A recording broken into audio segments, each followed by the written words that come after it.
주께서 우리의 찬양을 기뻐 받으신 줄 믿습니다. 새해가 되니까 찬송 소리가 달라진 것 같죠? 네, 좀 더 힘있게 찬송하는 것 같고요. 목소리도 정말 하나님께 드리기에 흠없을 정도로 우리 찬양대가 보강된 것 같습니다. 혹시 여러분들 중에서도 아직 사역 지원 남아 있습니다. 자리가 남아 있나요? 포화 상태네요. 네, 다른 부서 많이 지원해 주시기 바랍니다. 우리 옆에 있는 성도들과 함께 인사 나누도록 하겠습니다. 새해 하나님의 복 많이 받으시기 바랍니다. 같이 인사 나누겠습니다. 새해 하나님의 복 많이 받으시기 바랍니다. 네. 정말 2026년 여러분들의 가정과 개인의 삶 가운데 하나님의 은혜와 복이 충만하게 임하기를 주님의 이름으로 축복합니다. 오늘부터 우리는 출애굽기 말씀과 함께 신앙의 여정을 떠나볼까 합니다.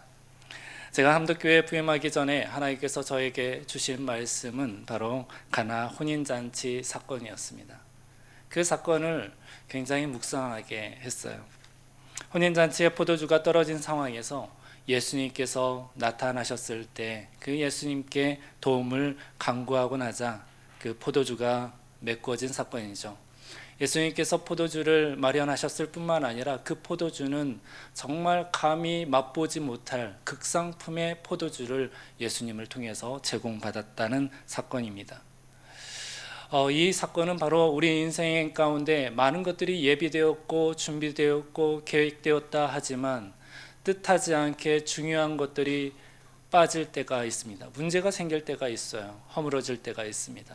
그때에 우리가 예수님을 찾고 예수님께 기도할 때, 예수님께 간구할 때 우리에겐 더 풍성한 것들로 우리에게 선사된다라는 교훈의 말씀을 담고 있습니다.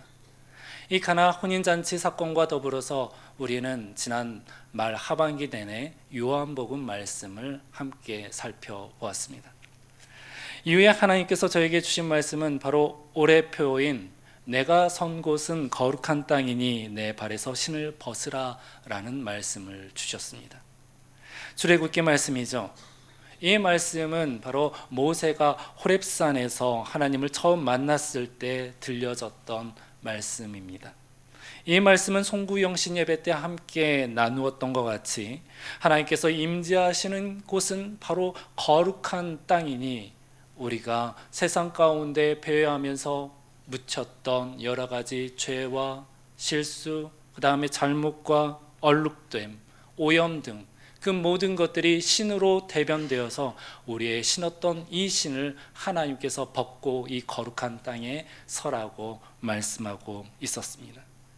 하나님 앞에 나아갈 때 우리는 참으로 참된 예배 공동체, 그 자리는 거룩한 땅, 하나님과 만남의 자리인 이 교제의 자리, 이 예배의 자리 가운데 우리가 나아가야 할 때 어떠한 마음가짐으로 나아가야 할지 알려주는 본문의 말씀이었습니다. 때문에 우리는 참된 신실한 하나님 앞에 온전한 예배의 공동체로 세워지기를 바라는구나 라는 하나님의 계획의 말씀을 들을 수가 있었던 것입니다. 때문에 오늘부터 저희는 출애굽 말씀을 통하여 하나님께서 우리에게 건네시는 말씀을 듣고 또 이 말씀을 순종하며 또한 이 말씀의 방향대로 우리의 신앙의 방향을 설정해 나아가고자 합니다. 하나님과의 인격적인 만남의 자리요, 예배하는 자리로 우리를 초대하시는 하나님의 음성에 우리의 믿음으로 받고 반응하며 하나님 앞에 온전히 나아가는 저와 여러분들 함덕교회 교회 공동체 되기를 주님의 이름으로 축복합니다.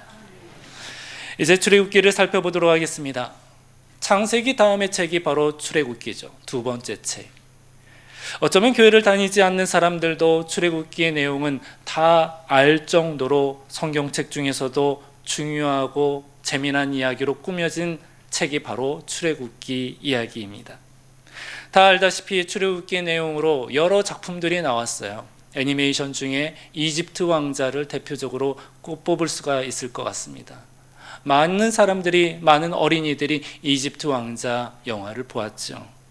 또한 세계적인 뮤지컬 중에 하나죠. 10개 레스틱스 커맨드먼트. 네. 이 뮤지컬 또한 출애굽 배경으로 제작된 뮤지컬입니다. 그만큼 출애굽기는 재미있는 이야기 소재들이 많이 담겨져 있는 정말 종합 선물 세트와 같은 책이 바로 출애굽기라 할 수 있습니다. 출애굽기를 어떻게 비유할 수 있을까요? 우리 인체로 이야기한다라면 바로 우리 인체의 척추뼈와 같다라고 할 수가 있습니다.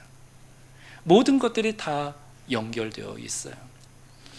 우리는 모든 신앙의 이야기, 특별히 이 출애굽기 이야기 가운데 다 모든 것들이 연결되어 있는데, 우리의 구원, 여러분들의 구원 이야기와 또한 하나님께서 이 땅 가운데 만군의 주가 되신다는 것, 그리고 예배에 관한 이야기도 이 출애굽기에 담겨져 있고요, 말씀, 율법에 관한 이야기도 이 출애굽기에 담겨져 있습니다. 또한 교회 공동체에 관한 이야기도 이 출애굽기에 다 담겨져 있습니다. 그 밖에 많은 이야기들이 사실 이 출애굽기에 담겨져 있어요. 인체의 척추와 척추 속에 있는 신경들이 모든 뼈들과 또한 모든 장기와 연결되어 있듯, 이 출애굽기, 이 책 하나에 모든 신앙의 모습들은 다 연결되어 있는 참으로 중요한 책이라 할 수 있습니다. 때문에 구약 성서학자 중에 브레바드 차일드라는 교수님은 출애굽기에 대해서 이렇게 말한 바가 있습니다. 출애굽은 이스라엘이 하나님을 안다고 말할 수 있게 된 출발점이다 라고 말을 했어요. 히브리 성경학자인 나움 사르나는 출애굽은 성경 전체가 기대고 있는 뿌리 기억이다 라고 말하였습니다. 무엇을 말합니까? 하나님을 알게 된 출발점, 그리고 신앙의 뿌리, 그 모든 것들이 근원이 된다라는 것을 동일하게 이야기하고 있는 것입니다. 고로 출애굽기는 BC 몇 천 년 전 과거에 일어났던 지금의 묻혀진 사건으로 여겨서는 안 되는 것입니다. 그냥 묻혀진 사건, 묻혀진 이야기, 묻혀진 그러한 신앙 이야기, 이 정도로 여겨서는 안 되는 것입니다. 지금 우리가 경험하고 있는 모든 구속사적인 사건, 우리가 어떻게 구원을 받았으며, 구원을 받고 나서 우리는 어떤 신앙의 여정길을 가게 되고, 그리고 우리의 모든 목적지는 어떠한 방향으로 흘러가는지를 이 출애굽기에서 다 알려주고 있습니다. 이런 신앙의 여정에 정말 우리의 어떻게 보면 DNA, 게놈 지도라고 하죠. 이 게놈 지도가 다 출애굽기에 담겨져 있기 때문에 바로 오늘날 우리에게도 유용한 말씀이 되고, 살아계신 하나님께서 이 말씀을 통해서 우리에게 주시기 때문에 살아있는 말씀이 되는 것입니다. 그렇다면 출애굽기를 함께 열어가 보도록 하겠습니다. 출애굽기 1장은 요셉이 죽은 뒤의 이야기로 시작합니다.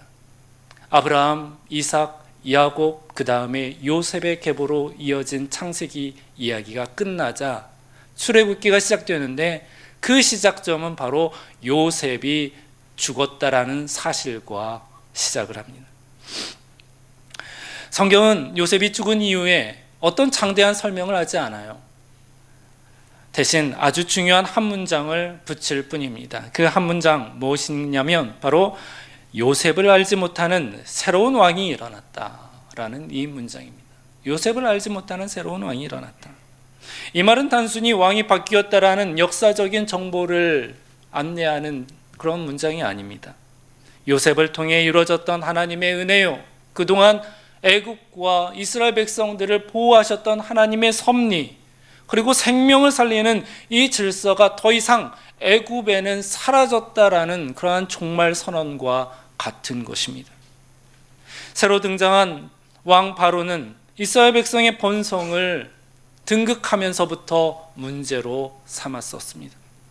숫자가 많아졌다는 사실 자체보다 그 숫자가 자기들에게 위협이 될 수 있겠다라고 느껴졌기 때문입니다. 다시 한번 이야기하겠습니다. 숫자가 많아서가 아니라 이 많은 숫자들로 인하여서 생겨지는 자기들에게 위협이 될 수 있겠다라는 이 두려움 때문에 그렇습니다. 두려움은요, 판단을 내게 되죠. 그리고 판단은 정책을 낳기 마련입니다. 그래서 바로는 계산하기 시작합니다. 어떻게 하면 이들을 약하게 만들 수 있을지, 어떻게 하면 이들을 통제하에 놔둘 수 있는지 고민한 것입니다. 성경은 그 결과를 이렇게 기록합니다.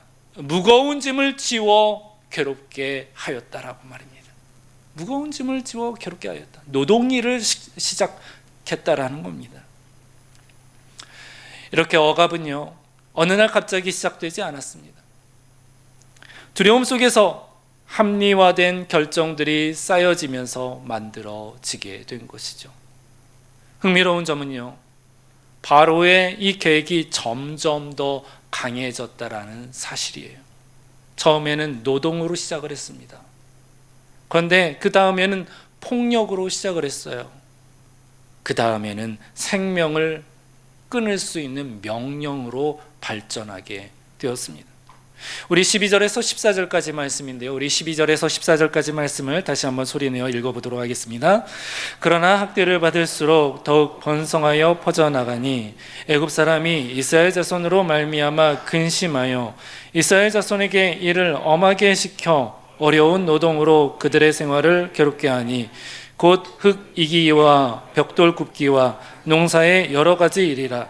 그 시키는 일이 모두 엄하였더라. 아멘.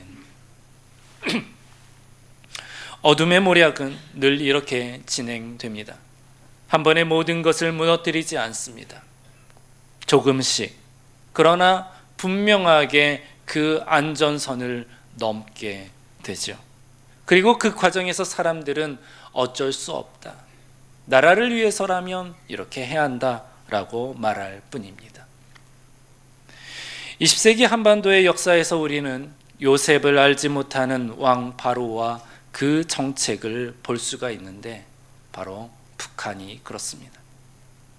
북한 정권의 출발을 보면 오늘 우리가 읽은 본문과 딱 닮아 있습니다. 북한의 초기 지도자 김일성은 기독교 집안에서 자라났다고 하죠. 평양은요, 한때 동방의 예루살렘이라는 그러한 명칭이 붙을 만큼 부흥의 시작점이었습니다. 여러분들 알고 있는 이기풍 선교사, 여기 제주도에 와서 초기 선교사죠. 근데 이기풍 선교사가 바로 평양 1호 졸업생입니다. 평양신학교. 하나님 예수님께서 땅끝까지 이르러 내 증인이 되리라 라는 이 말씀 가지고 우리나라의 땅끝이 어디인가 해서 제주도까지 오게 된 것이었습니다. 그만큼 평양은요, 영향을 끼쳤고 교회를 세웠으며 영적인 부흥을 주도했던 도심이었습니다. 그런데 시간이 지나면서 이 김일성 정권은 다른 길을 선택하게 됩니다.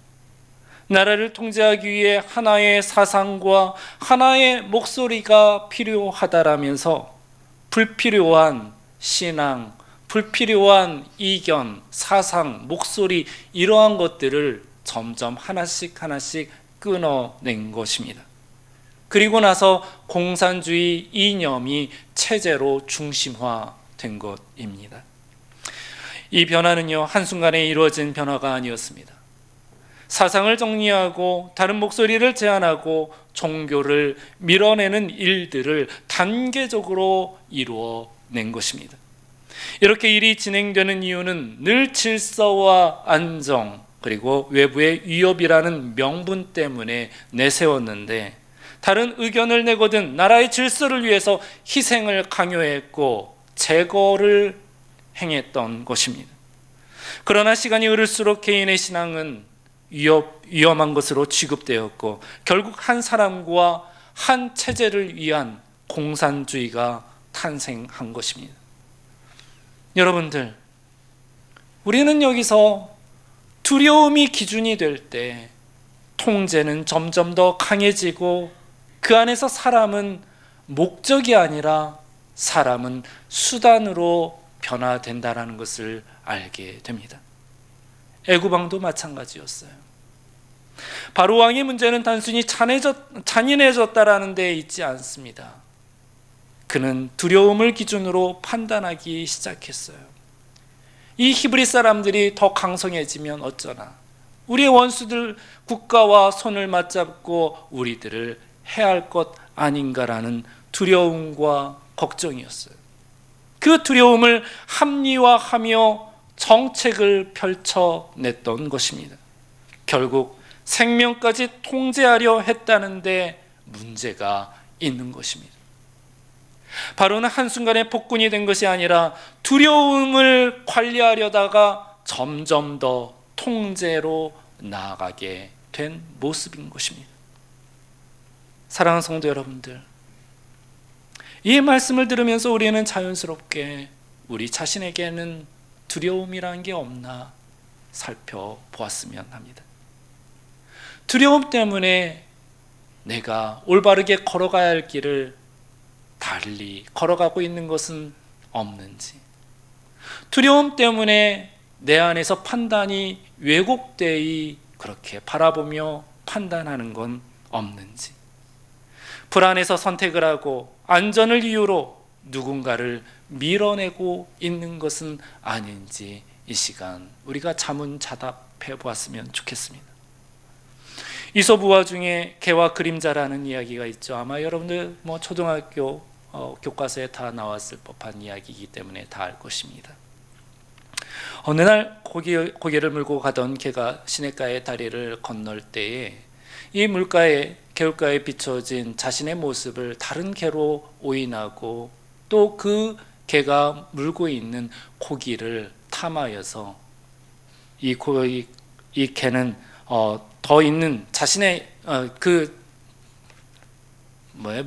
물에 비친 이 개 고기를 얻으려다가 자기가 물고 있는 고기마저 놓치게 된 이야기인 것이죠. 이 이야기의 교훈이 무엇입니까? 두려움과 불안이 판단의 기준이 될 때 지키려던 것조차 잃게 되는 모습을 우리에게 알려주고 있는 그런 이야기입니다. 그렇습니다. 우리의 삶도 마찬가지입니다. 더 편해지기 위해, 더 안정되기 위해 어쩔 수 없다는 말로 내 마음을 합리화해 온 부분들은 없는지 이 시간 물어봅시다. 성경은 바로를 특정한 악인으로 설정하지 않았어요. 두려움이 기준이 될 때요, 우리 모두 다 이 바로의 위치에 앉아 있을 수도 있다는 것입니다. 그러니 우리 현실 가운데 염려와 걱정, 두려움으로 인하여 잘못된 판단을 행하는 오를 범하지 않기를 소망합니다. 계산보다는 하나님을 향한 믿음을, 통제보다는 하나님을 향한 신뢰를, 불안보다는 하나님을 바라보는 선택을 하는 저와 여러분들이 되기를 주님의 이름으로 축복합니다. 새해 첫 주일 우리 모두 함께 마음의 선언으로 함께 시작했으면 좋겠습니다. 두려움이 내 삶의 기준이 되지 않을 것이다. 염려가 내 결정을 이끌지 못할 것이다. 오직 하나님만이 내 삶의 기준이 되고 하나님께서 하신 말씀만이 내 결정을 이끌어낼 것이다라고 우리가 선언하며 시작하기를 원합니다. 저를 한번 따라해 보시기 바랍니다. 하나님만이 내 삶의 기준이 되고 하신 말씀이 내 결정이 된다. 여러분들, 하나님만이 내 삶의 기준이 되고 하신 말씀이 내 결정을 이루게 됨을 늘 외치며 고백하며 선언하며 살아가는 저와 여러분들이 되기를 주님의 이름으로 축복합니다. 바로의 모략이 바로의 모략이 점점 더 거세질 때 성경의 시선은 자연스럽게 바로에게서 다른 한편으로 옮겨가게 됨을 보게 됩니다. 이 사람들은 권력을 쥐거나 정책에 영향력을 행사할 수 있는 사람이 아니었습니다. 이름조차 잘 드러나지 않는 그러한 평범한 사람이었습니다. 그 주인공은 바로 히브리 사람 산파, 오늘날로 이야기하면 산부인과 의사 정도로 되겠죠. 옛날에는 이 사람들이 산파라 하여서 아기를 받아내었는데 이 산파인 시브라와 부아입니다. 성경이 이 산파들을 향하여 이렇게 소개를 합니다. 출애굽기 1장 17절에 보면 이렇게 말씀하세요. 그러나 산파들이 하나님을 두려워하여 왕의 명령을 어기고 남자 아기들을 살린지라 라고 말입니다. 성도 여러분들, 우리가 주목할 부분이 한 가지가 있는데요. 바로 왕은요, 두려움으로 명령을 했어요. 두려움 때문에 정책을 시행했어요. 두려움 때문에 이 히브리 사람들을 오게 되게 하였죠. 그런데 이 산파들은요, 하나님을 두려워했습니다. 같은 두려움이었지만 그 기준이 다른 거예요. 바로의 두려움은 생명을 억누르는 방향으로 흐르게 되었고요, 산파들의 두려움은 생명을 살리는 선택을 하게 되었습니다. 중요한 점은 이 산파들이 특별한 힘이나 지위를 가진 사람이 아니라는 사실이에요. 그들은 체제를 바꿀 수 있는 위치에 있지 않았고 왕의 명령을 뒤집을 만한 권한도 사실 이들에게 없었습니다. 그러나 그들이 할 수 있었던 한 가지가 있었으니 그것은 바로 하나님의 뜻을 알았고, 그리고 그 뜻 앞에서 그 어떠한 명령도 행할 수 없다라는 이 거부의 표현은 할 수 있었다는 것입니다. 성경은 이들의 행동을 용감했다라고 하지 않습니다. 하나님을 두려워했다라고 말씀하고 있어요. 하나님을 두려워했다. 하나님을 경외했다. 두려움이 바로 경외이지 않습니까?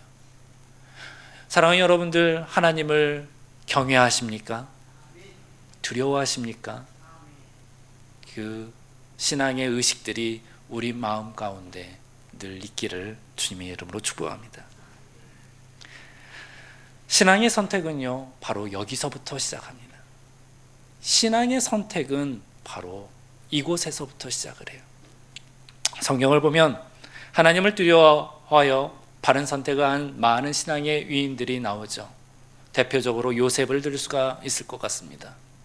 그 앞에 보디발의 아내가 유혹을 하자 이 요셉은 어떻게 합니까? 잠시 잠깐의 즐거움보다 바로 하나님께서 나를 지금 바라보고 계신다라는 하나님을 향한 두려움으로 생명의 길을 선택하게 되었지요. 다니엘은 또 어떻습니까? 왕의 조서가 내려왔음에도 다니엘은 예루살렘을 향하여서 창을 열고 기도하기를 멈추기를 하지 않았어요. 다니엘과 세 친구들은 불타는 풀무불 앞에서도 왕의 조서이기보다 하나님을 두려워하는 마음으로 선택을 하였습니다. 이들의 공통점은 상황을 바꿀 힘, 방법이 있었던 것은 아니에요. 하지만 하나님을 경외하는 이 기준 잣대를 꼭 붙들고 있다라는 공통점이 있었던 것입니다. 이제 성경을 봅시다. 성경은 산파들과 관련하여 이렇게 기록합니다. 하나님이 그 산파들에게 은혜를 베푸시니라 라고 말이죠. 20절 말씀입니다. 20절 말씀을 같이 한번 읽어보도록 하겠습니다. 하나님이 그 산파들에게 은혜를 베푸시니 그 백성은 번성하고 매우 강해지는지라. 아멘. 산파들에게 은혜를 베풀었다. 짧은 문장이지만요, 참 중요한 신앙의 메시지가 담겨져 있습니다. 산파들에게 은혜를 베푸시니. 산파들이 세상을 바꾼 것이 아닙니다. 하지만 구주 되신 하나님께서 그 산파들의 선택에 응답을 해 주셨습니다. 은혜를 내려 주셨어요. 은총을 내려 주신 것입니다. 그리고 하나님께서는 이 산파들의 생명을 지키시고 보호하셨습니다. 신앙의 인물들과 같이 말입니다. 성경은 말합니다. 하나님을 두려워하는 자들의 선택은 그 순간 작아 보일 수 있어도 하나님의 손 안에서는 그 신앙의 선택은 결코 작은 선택이 아니라는 것을 분명하게 확인시켜주고 말씀하고 있습니다. 출애굽 역사는요, 모세가 태어나기 전부터 이미 하나님께서 예비하시고 일하시며 준비하심부터 시작하는 것입니다. 산파들을 예비하셔서 바로 모세를 태어나게 하셨고, 모세로 말미암아 안전한 길로 하나님의 구원에 이르는 그런 리더로 부르게 하신 것이에요. 홍해가 갈라지기 전부터 하나님께서는 사람을 미리 준비하셨고, 그 사람을 통하여서 하나님의 피난처를 만들어 놓으신 것입니다. 어둠이 모략을 꿈꾸는 동안에 하나님께서는 조용한 피난처를 짓고 계셨던 것입니다. 사랑하는 성도 여러분들, 오늘 우리에게 들려진 말씀은 우리에게 특별한 사람, 정말 탁월한 사람이 되라고 요청하지 않습니다. 정말 우리가 받기에도 무서운 그런 부담을 주는 것이 아닙니다. 두려움이 아니라 단지 하나님을 선택하는 기준으로 살아라 라고 그렇게 말씀할 뿐입니다. 하나님을 기준으로 사는 삶, 그 기준의 잣대를 꼭 붙드는 선택을 하라라고 말씀하고 계세요.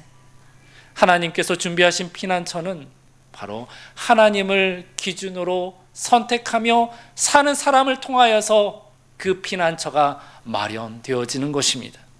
그곳이 바로 하나님께서 날개를 펼치시는 안전한 곳이 되는 것입니다. 시편의 기자가 고백했던 것 같이 시편 57편 1절에 보면 이런 말씀이 있어요. 내 영혼이 주께로 피하되 주의 날개 그늘 아래에서 이 재앙들이 지나가기까지 피하리이다 라는 구절이 있습니다. 이 재앙들이 지나가기까지 주님의 날개 그늘 아래 피하겠나이다. 이스라엘 백성은 하나님께서 준비하신 날개 그늘 아래로 피하게 된 순간이 된 것입니다. 하나님을 기준으로 살아갈 때 우리는 하나님의 구원을 이루는 하나님 나라의 일꾼이 됨을 믿으시기 바랍니다. 하나님을 기준으로 살아갈 때 나뿐만 아니라 많은 사람들, 가족과 교회 공동체며 내게 속한 많은 사람들을 안전한 곳으로 이끌어내는 그러한 하나님의 은혜가 부어지는 줄 믿으시기 바랍니다. 하나님을 기준으로 살아갈 때 어둠의 모략이 펼쳐질지라도 하나님의 피난처가 나를 안전하게 보호하시고 주님의 날개로 덮어주시는 은혜가 임하게 되는 줄 믿으시기 바랍니다. 말씀을 정리하겠습니다. 오늘 우리는 출애굽기의 첫 장을 통하여서 어둠은 언제나 모략을 한다라는 사실을 보게 되었습니다. 어둠의 세력은 두려움을 기준으로 삼아 사람을 계산하게 하고 통제로 문제를 해결하려 합니다. 바로가 그랬고요. 이후의 시대에도 동일한 방법으로 그렇게 나타나 보였습니다. 하지만 하나님은 다르게 일하십니다. 하나님은 경외하는 이들을 준비시키시고 이들이 서 있는 자리를 피난처로 만드십니다.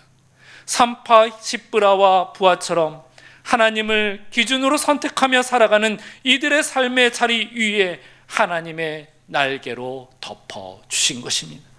그 어떠한 어둠의 공격도, 그 어떠한 어둠의 모략도 침투하지 못하고 공격하지 못하고 쓰러뜨리지 못하는 안전한 곳으로 하나님께서 대피시키신 것입니다. 새해 첫 주일을 보내는 여러분들, 우리의 삶의 자리가 어디이든지 하나님의 기준으로 살아가며 그 자리를 하나님 앞에 내어드리는 저와 여러분들의 신앙이 되기를 주님의 이름으로 축복합니다. 하나님 앞에서 내어드린다라는 것을 어떤 거창한 것으로 여기지 마세요. 하루를 마치며 내 머릿속에 계속적으로 맴도는 걱정거리 있지 않습니까? 마음에 근심거리 있지 않습니까? 태산과 같이 쌓여져 있는 내 인생의 문제들이 있지 않습니까? 그 문제를 내려놓고 하나님께 기도하는, 하나님 어떻게 하시렵니까? 하나님 이 모든 문제들을 하나님께서 담당해 주시기를 원합니다. 그 기도하는 것, 그 순간, 그 자리, 그게 바로 하나님께 내어 맡기는 순간이 되는 것입니다. 하나님 기준으로 살아가는 삶의 시작이 되는 거예요. 비록 상황이 즉시 변하지 아니할지라도 그 순간 그 모든 기준은 온전하게 하나님께 세워져 있음을 믿으시기 바랍니다. 내가 붙잡고 있었던 손에서 하나님께 맡기는 손으로 늘 하나님 앞에 나아가는 저와 여러분들이 되길 소망합니다. 여러분들 기억하십시오. 그 자리가 바로 하나님께서 예비하시고 준비하시며 하나님께서 펼치실 피난처이고 날개 아래라는 사실을 여러분들 기억하시기 바랍니다. 2026년 한 해 동안 삶의 기준이 하나님께 맞춰져 있어 늘 피난처 되시는 하나님, 날개를 펼치시어 우리를 보호하시는 그 보호의 하나님, 그 안에 늘 거하며 평강의 삶, 형통의 삶, 잘됨과 은혜 그리고 축복이 넘쳐나는 삶을 사시기를 주님의 이름으로 축복합니다. 이 시간 주신 말씀을 놓고 함께 묵상하며 찬양으로 주님 앞에 나아가도록 하겠습니다. 하나님은 우리의 피난처가 되십니다. 함께 믿음으로 고백합시다.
하나님은 우리의 피난처가 되십니다. 우리가 주님을 찾을 때 하나님은 내가 여기 있다 말씀하시며 하나님의 날개 그늘 아래로 우리를 이끄십니다. 2026년 한 해 동안 우리가 하나님을 찾을 때에 우리의 보호자 피난처 되어 주십시오. 하나님을 부르고 하나님을 외칠 때에 하나님의 날개 아래 거하도록 하여 평강의 삶을 살아갈 수 있도록 인도하여 달라고 이 시간 주여 한번 외치고 잠깐 기도하도록 하겠습니다. 기도하겠습니다. 주여, 은혜와 사랑이 많으신 아버지 하나님, 세상 가운데 아버지 하나 연약하여 세상의 아버지 하나님 공격하며 쓰러질 수밖에 없고 상단의 모든 고려 가운데 우리는 아버지 하나 할 수밖에 없는 연약한 존재들임을 아버지 하나님 배우고 사울하시 아버지 하나님, 우리가 삶의 기준을 주님 앞에 맞추고 하나님을 붙들고 하나님을 찾을 때마다 하나님은 우리에게 피난처를 허락하여 주시며 하나님의 날개 그늘 아래로 하나님께서 이끌어 주시는 줄 믿습니다. 아버지 하나님, 이 한 해 동안에도 하나님의 이 은혜와 은총, 하나님께서 피난처 되어 주시는 하나님의 놀라운 복음의 소식들이 우리에게 아버지 하나님 전해지기를 원하고 우리 가슴 속에서 살아서 역사하여 주기를 원하오니 하나님 우리 삶 가운데 놀랍게 역사하시고 은혜 허락하여 주시옵소서. 우리를 사랑하시는 주 아버지 하나님, 공중권세 잡은 사단은 우리를 넘어뜨리려 하고 하나님과의 관계를 단절시키려 여러 모양으로 모략을 짜내고 우리에게 접근해 옴을 보게 됩니다. 시대가 지나갈수록 이 영적인 도전과 공격을 받는 강도는 더 심해지는 것 같습니다. 주 아버지 하나님, 말씀과 같이 우리 판단의 기준이 두려움과 걱정에 매여 있지 아니하게 하시고 산파인 십보라와 부하와 같이 하나님께 기준을 맞추어 행하는 주의 복된 자녀들이 되게 하여 주시옵소서. 우리가 주님을 붙들게 될 때에 하나님께서 우리를 예비하신 피난처로 이끌어 주옵시고 우리를 주님의 날개 아래 덮어 주시옵소서. 2026년 한 해 가운데에도 하나님께서 우리의 피난처가 되어 주시고 우리가 주님을 찾을 때마다 주님의 안전한 곳, 피할 바위 가운데로 하나님께서 이끌어 주시옵을 믿사오며 우리를 사랑하시고 승리의 길 가운데로 이끌어 주실 주 예수 그리스도의 이름으로 기도드립니다. 아멘.